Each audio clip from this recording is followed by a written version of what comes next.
Welcome to Unposted, a series on my YouTube channel that takes on topics which I think are too thoughtful, too layered, or simply too real to survive the LinkedIn algorithm.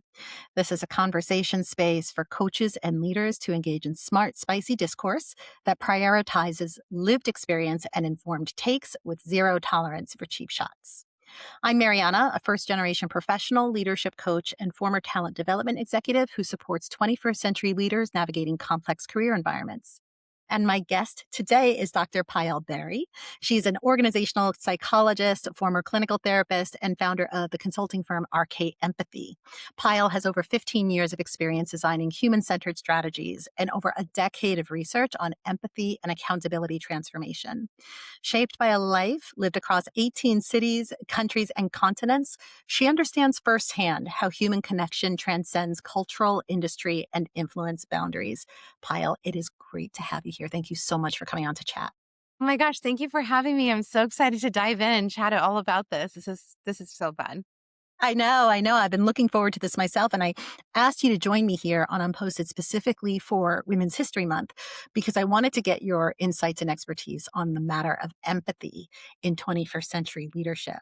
So I would love it if we could start by you telling us a bit about how you got started in this very specific niche. Yeah, absolutely. I think that there's a couple of things that led to that. One you mentioned in my bio is that moved around as much as I did. And so having moved around 18 different times prior to even turning 10, I got exposed to different cultures and people and communities. So from a very young age, I had to really learn how to adjust and adapt and also learn what the values are of one culture versus another one. And that obviously inevitably turned me into being curious about human behavior and led me into the career in psychology. And I would say there was two pivotal things that really took me down the path of empathy specifically. One was that when I was a clinical therapist, I was doing home-based counseling and therapy in New York. And I'm going into the homes and, seeing some like very challenging situations. And at the same time, my roommate was working at PwC as a consultant, making double the money I'm making. And she took me to a holiday party where everyone's just drinking and partying and, having all this food and all this stuff. And it was half a mile away from the home that I was just in that day where, my client's opening her door and show her fridge and showing me she's got like 2 hot dogs left, a spam left, things like that left. And was counting how many birthday parties she has so that her kids would get fed. And, we had a stipend that allowed us to go and get them groceries and all this stuff. And we did that. But that night, I go to this holiday party and I'm seeing this like complete change of, you know, dynamic and people who are living their life without having any understanding or knowing of what's happening literally half a mile away. And that is where it led me to, when you have conversations with individuals that have never experienced that lived experience and don't and haven't exposed themselves to it, I don't first of all, there's no shame in that. There's nothing wrong with it in the sense of it's not their fault per se, right? They grew up in a certain way. They're consuming media that tells them information that they want to hear. And so what happened there is that I recognized this gap between when empathy is intellectualized and when empathy is experienced. And that's when it became really important to recognize that when empathy is this abstract concept of, oh, yeah, there's people who struggle. Okay, but you don't actually understand that emotional response. Like you don't really get it, right? And good, I'm glad you don't get it from one perspective. But then how do you get people to actually care? How do you get people to actually show up and show some social accountability to the world and the communities that we live in? So that's where empathy became a core focus of mine and a passion of mine. And then when I transitioned and started working in corporate, I started seeing the exact same things happen, right? You have these leaders talking about how we want to make sure we have a great culture. We want to make sure that we have fantastic, leaders that are coming in. We have great work-life balance. We're offering this, we're offering this.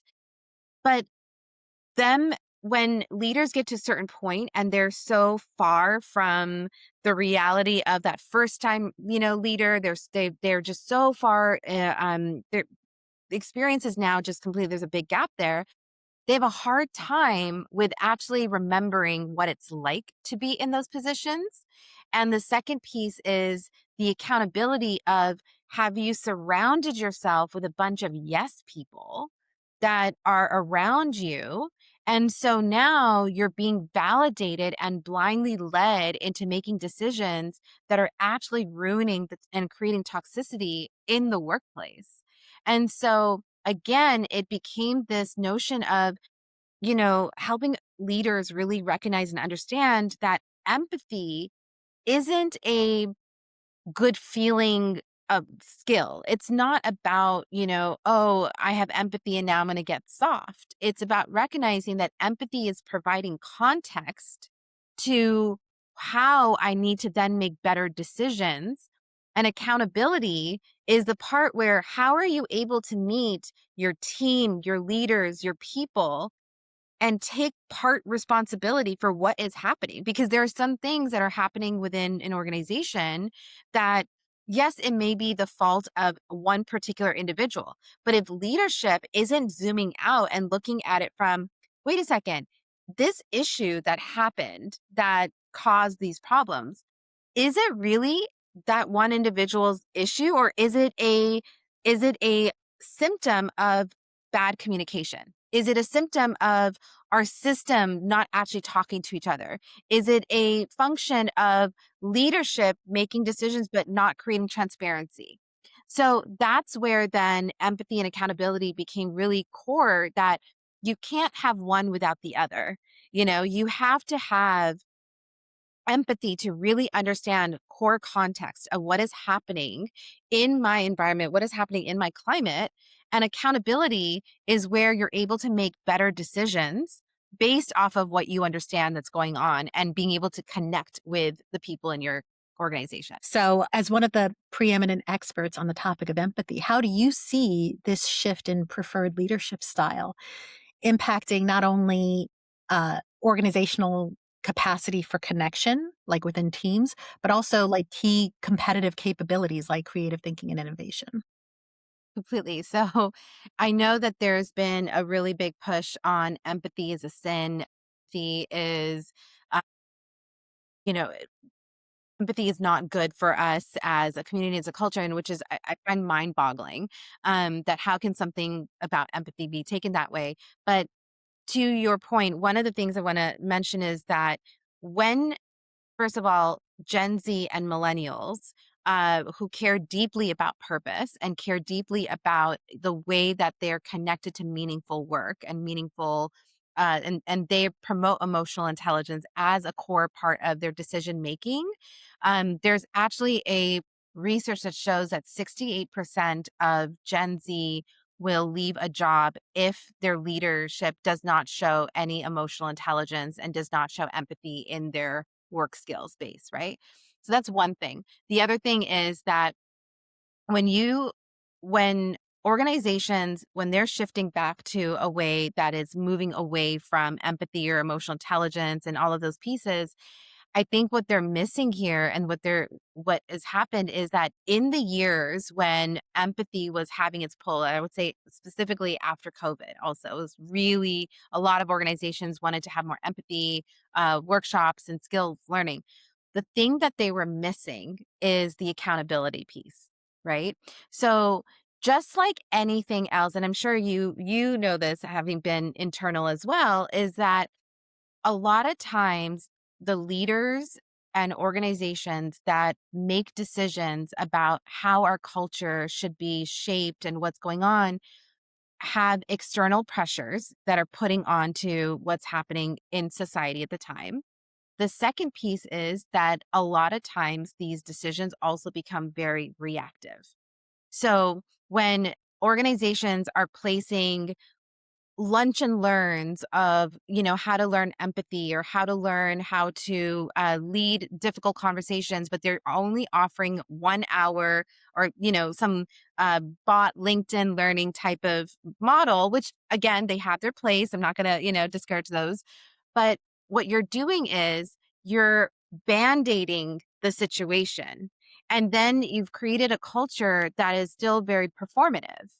And so then when things don't work because leaders haven't done the work, then it looks like, well, this model clearly isn't working. So let us go back to, a more efficient model that is going to function. And we don't need to actually have all of these pieces that we thought that we needed at one time. So what I always say is that have you actually looked at the root issues of the organization and challenged that versus doing these performative reactionary steps because oh well we just have to have something in place. We just got to have offer something so people think and feel that we're doing something for them, but we haven't actually thought about taking ownership over the way that we're building the culture from the foundation up. One thing to kind of add on to what you're saying is I feel like there's a lot of emphasis on culture, right?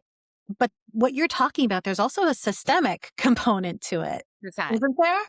Yeah, absolutely. Because the thing is that, again, we don't work in silos, right? Even if you're an individual contributor, you're not working in, your task may be in like a siloed job that you're like, I just have to sit behind this, create some algorithms and like do this thing and off it goes.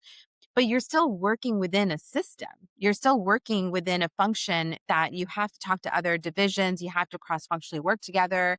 And leadership, this is why there's such an emphasis on top down leadership because leadership sets that role model of like what is accepted, what is not accepted. And when there are systemic issues with how leadership is also promoted, so if we're promoting people based off of how they're technically skilled, but not necessarily how their skills are as a people manager, and now you're putting people into roles where the only way to climb up the ladder is through people management but they don't have the skill sets for that, then you create even more damaging relationships with the particular team, right? So we know this, it's been said a lot that people don't leave organizations, they leave managers. And one of the areas that I always find really, I'll give you an example actually of an organization. I won't obviously name the organization, but it's a client that I've worked with for quite a few years. And they don't have a first time people manager program at all. And that was something we were discussing and talking about is like, how do you support this first group that within the first year, if they don't have true support in how to be a people manager, there is a 76% fail rate for this particular group and they fall off and don't actually, stay on as a people manager. And they're like, yeah, we don't have anything around this. And I said, well, have you done market research? Have you done focus groups? Have you, seen within your organization what's even the pulse for this, the hunger for this? And they went back to talk to the HR business partners and to talk to others and comes back with, but yeah, the HR business partners and even our CEO or CHRO is like, you know what? Don't even like, we haven't done it, but don't do it because obviously if we do it, they're going to want it. So it was this real experience of this learning and development team that is refusing to go out and ask the questions and help the culture with what it is that they, should be providing because they know that if they ask that, hey, are these things you need help with? They're going to end up having to build it. And they don't want to do that. This is uncomfortably true. As someone who has, sat in L&D teams or adjacent to L&D teams, so much of it, I'll borrow your word, becomes performative. It becomes a check the box effort because it came up on a pulse survey or so, it ends up becoming like window dressing. Exactly. And like it can be very frustrating when you're sitting in the L&D spot. When you build cultures that go about leadership development that way, And there's simultaneously this heavy emphasis on, productivity, performance, and, like that's all there is. You create a culture of urgency that is almost impossible to sustain because Yeah. you built a leadership culture where everything is urgent and everything is critical, Yep. and they can't operate on any other speed. Right. So, it was so, it became very visceral for me to hear you talk because it just took me back to all of those moments when I'm like, what are we doing here? Yeah, yeah, and I think that that's the, that it really is a blind spot that leaders and individuals don't see. I mean, I get it, at the end of the day, an organization has its bottom line that they gotta meet, and there, a lot of organizations, I think, have been inundated, to feel the pressure of having the responsibility about what's happening out in the world and taking responsibility of, like, societal pressures and culture and it's cancel culture. And then it's like, you're seeing this, but here's the thing 89% of Gen Z want purpose driven work, 75% scrutinize that potential employer's societal impact before even applying for the job. So, what's happened now is that the Gen Z population who are coming up, millennials, first of all, are the largest managers now, population. And when they're looking at companies, it's no longer that a company can put the values of them on the website and say, we value these things and we care about these things. Gen Z, millennial, they are literally looking at what's your role. They're looking at your Twitter. They're looking at your Instagram. They're looking at your reports. They're seeing how you're engaging. They're seeing who you're voting for. They're seeing all these things and making a decision on, is this a brand that I want to work with? And that's the thing. So much now, companies have now become brands in, even for the employee. And it's no longer a marketing brand just for consumer. It's now, do I as an employee want to be associated with the values of the way that this organization runs things and what their leadership acts as? And so when you have a population and a demographic that cares deeply about these things, and they actually rank it significantly higher than the AI generative skill sets that they have, it becomes really important for leaders to not miss the beat on this. That, and I think what's happening is with AI, human connection is becoming even more critical because for us as humans to exist and to be able to build trust and not overindulge on the fear part of our biology, we need to be able to tell the difference between what is AI, what is robotic, and what is, automated versus what is human. And so people are just naturally, biologically, they crave human connection. And when you can show human skills like empathy, you are then going to be seen and valued as a better leader. You're going to be valued as someone that the Gen Z employee wants to work with, because they need to be able to differentiate between, what is the human experience versus what is the AI generated experience. And I think right now organizations are so fixated on efficiency and automation and how we're going to use AI and AI is going to do everything for us, that they're losing touch with the fact that the relationships that you build with your people are ultimately going to decide on how impactful and powerful your AI is even running. Say it louder for the cheap seats in the back. No, this is something that, I really feel strongly about. I actually wrote something on it and just call it like the false proximity to progress. And what I mean by that is technologically, we're very advanced. It's amazing. It's amazing what medicine can do. It's amazing what technology, what AI can do, how we're, self-driving cars, Waymo, like all of that stuff, right? Fantastic. But because we have these this progress with technology, I think leadership and companies and people have this false reality that we as human beings have also progressed to the same advancement and functionality as our technology has, but we haven't. Biologically, we're still no different than our hunter gatherers ancestors. And biologically, we still have the same responses of what creates fear, what creates emotion connection, what are those things, how it happens obviously has shifted. But what we're doing then is that because we're still reactive, because we still stay in this place of, oh, they said we have to do this. Okay, react, create this. Oh, this is happening in the world. Okay, react, create this now. And we don't actually take the time to be intentional and thinking things through with being emotionally regulated.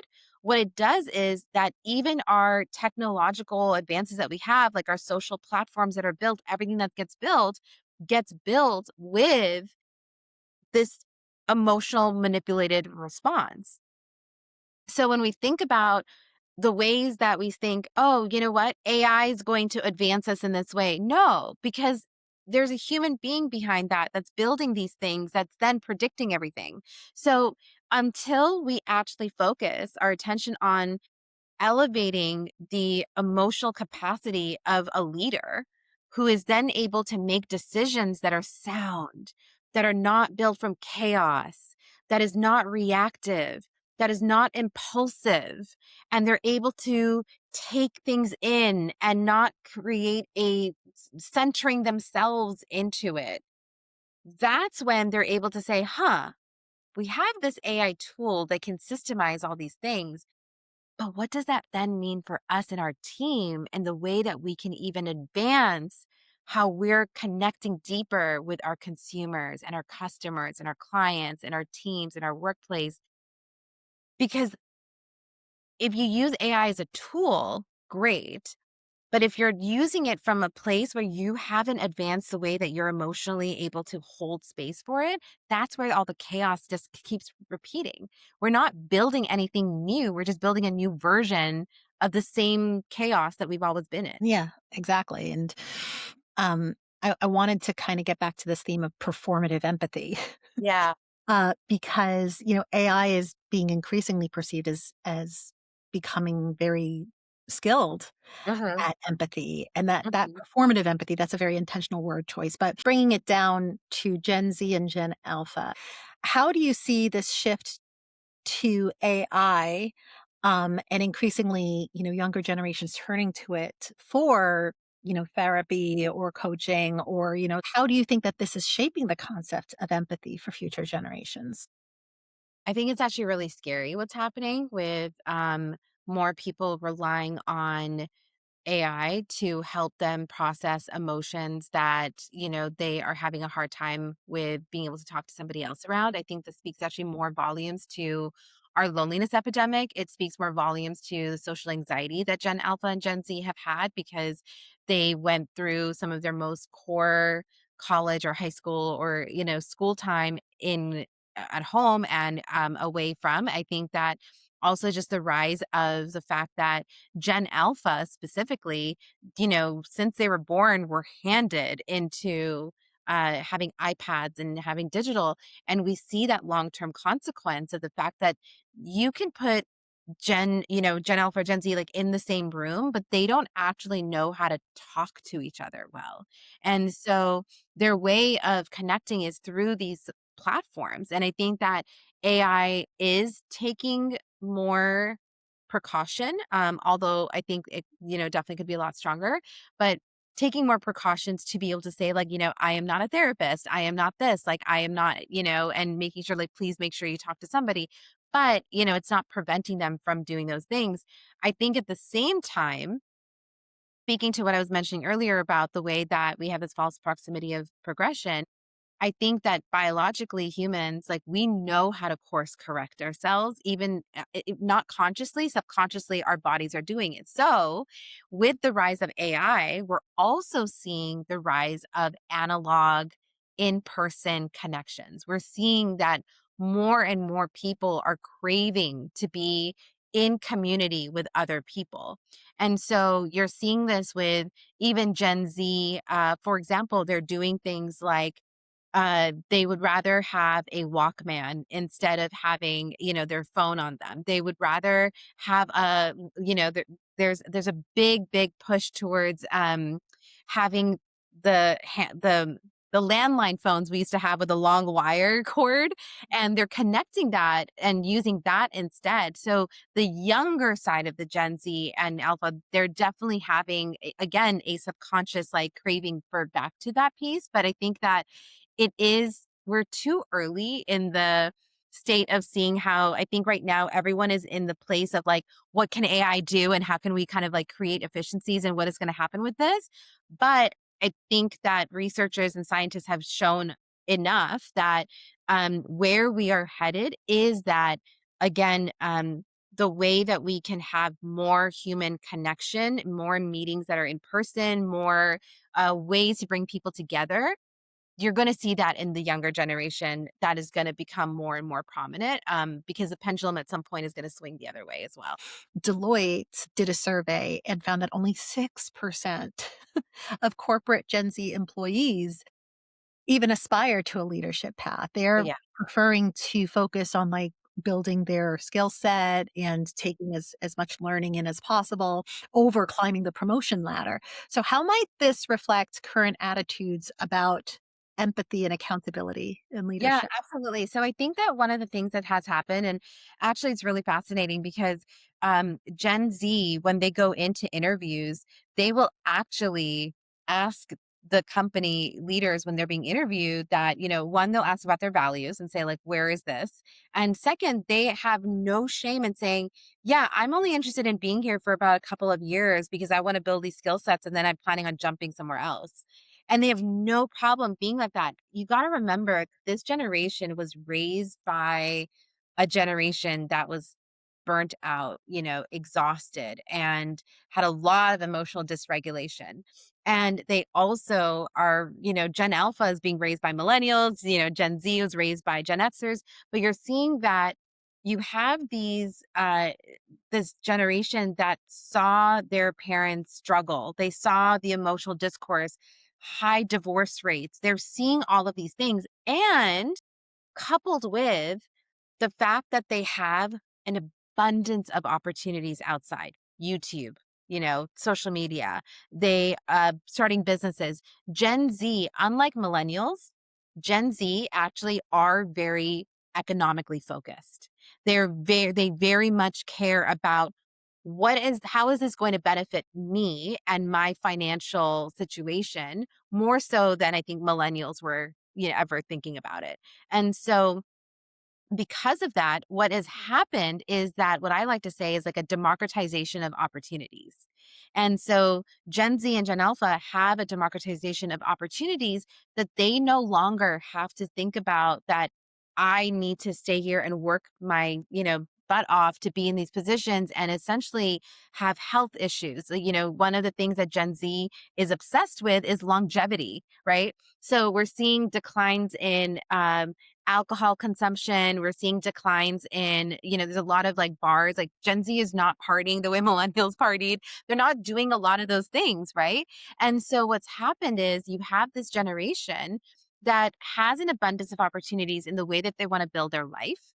And they no longer feel attached to wanting to build it the way that they saw Gen X build it, millennials. And in fact, millennials were the first ones to start hopping around the way that we did. We weren't doing the things that our parents did, which was stay at a company for 30 years. And so Gen Z has just taken that and said, yeah, why should I sell my soul, exhaust myself? Their obsession with longevity, with health, is one of the reasons why they are like, I don't need to climb the ladder. I want to live a good life. So their value system has shifted. Their value system is about, I want to make sure that I'm living a quality life.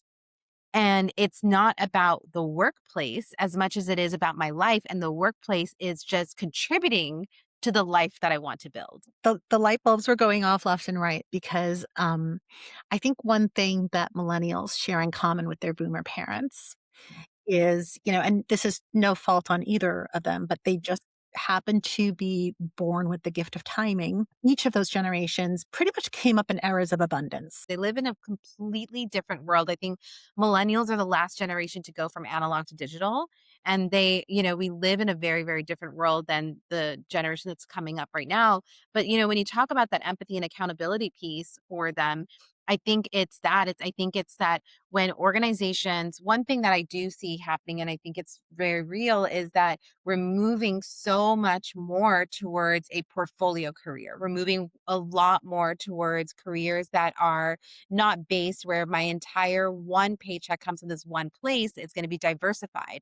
We're seeing, more fractional roles coming into place where people are wanting to be fractional leaders, fractional strategists, fractional CHROs, and so that they have more ownership and control over it. It's also benefiting organizations because they're not having to pay out the benefits in the same way with having the fractional person. And then combined with AI and someone who's able to do the work, really what you're looking for are people who know how to strategically manage the AI and letting AI like do the executor's work, right?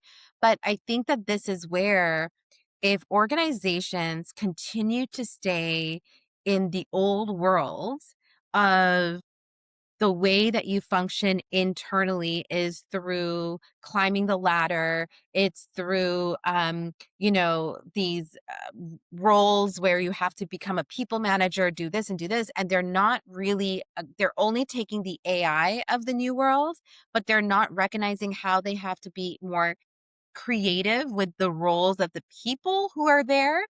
I think then those are the companies that are going to really struggle. And, we've seen this even happen with, I think it was Jack Dorsey or something who like let go of like, I think thousands of employees and then recently just hired a bunch back, So it's again, right? What is that? That's a reactionary model of someone's like, AI is here. Great. Let's just put everything in AI, systemize it. We don't need people. And then you recognize, oh, wait a second, we still need people who are going to help like navigate what we're doing with this. And so I think that, when we think about accountability, we have to also look at that as okay, what is the context that Gen Z and Gen Alpha and the world that we're living in? At this point, universities have even said that they're struggling with providing the right curriculum to the younger generation because before, when millennials were there, and up to millennials, you could have a curriculum set in place and know that for 5, 10 years, you're solid. Now, even the curriculum that is from year 1 to year 3, you need to throw it out and start all over again because technology has just rapidly shifted everything. And so I think that for leaders, it's going to be really critical for them to think about that. How are we actually considering the world that Gen Alpha and Gen Z are living in and what it is that those values are important to them in order for us to create a culture that they're like, yeah, you know what? Come in as a, contractor, come in and do this particular work, but sure, you're working with 3 other companies doing XYZ as well. Like, I think that embracing that portfolio, the fractional, that is where we're going. We're seeing more collaboration, more people wanting to have their hands in different buckets. And that is where I think leaders are going to have to start really thinking about their way of showing up with accountability for this generation. 100%. I was like internally snapping the whole time you were talking because there was so much good stuff there that I think more organizations and decision makers and organizations need to hear. So I just want to thank you so much again for spending time with me this afternoon, coming on and discussing this very timely and important topic. I'm really glad that we have experts like you out there that companies and individuals can call on. If you've been watching, thank you so much. Please like, subscribe, share with a like minded learner, and we'll see you next time. Thank you so much.